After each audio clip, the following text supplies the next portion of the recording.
still in the county, and this would have been 72, and we're at Main Aliso, and surf is moderate, it's 2 to 3 feet.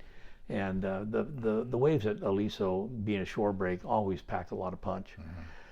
And excuse me, video cameras and stuff were just starting to come out, but it wasn't like anything like it is now, where it's miniaturized. This was actually a big box that was, maybe 18 inches by 18 inches with reel-to-reel tape connected to a very expensive handheld camera, and that's how you could do video back in the day.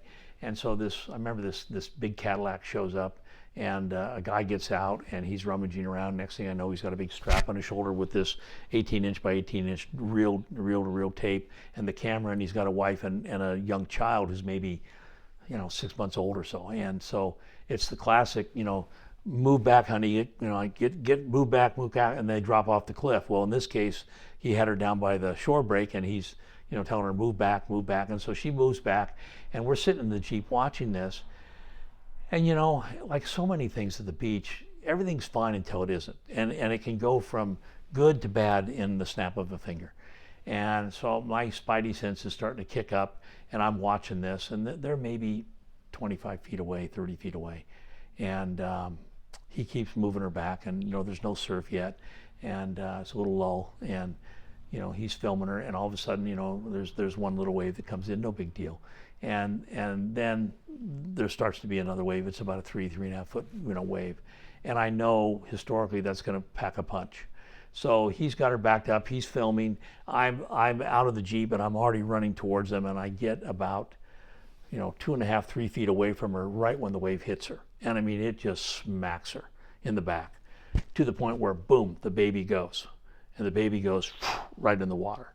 And I was right there, thank God. And my foot hit the baby as I went by her. I bent down, scooped it up. The baby was already under the water and started to go in towards the deeper Aliso trench. And maybe the baby was underwater for, I don't know, 6-7 seconds, and pulled the baby up, turned around, and the mother's just, she's getting up off her hands and knees. She's flipped out, and the father has dropped the video camera and the reel-to-reel, and he's running down to help. And so there's actually a picture of me handing the baby back to the mother, and I'm holding the baby, she's grasping the baby, and the father's not in the picture, but we get her out of there, and it was our opinion that they should go immediately to the hospital because the baby may have aspirated, and so we give them directions, and all this time the video equipment, which is probably 20 grand, is washing up the beach and then back down the beach, up the beach, back down the beach. And so they get into the Cadillac, and they take off, and we wait for the video equipment to wash back up. We collect it, take it over the tower, and about 45 minutes later or so they come back, and he tells us that the baby's fine, he's been checked out, and did we find his video equipment? He went, yes, we did, here it is. Of course it's destroyed, but I think he was a very wealthy individual, but it just goes to show you, how quick things happen, if I hadn't started running at that specific time, I would have gotten there too late to feel the baby against my shin or my ankles and bend down and pick up the baby. I was just in the right place at the right time, but that's how quick it happens.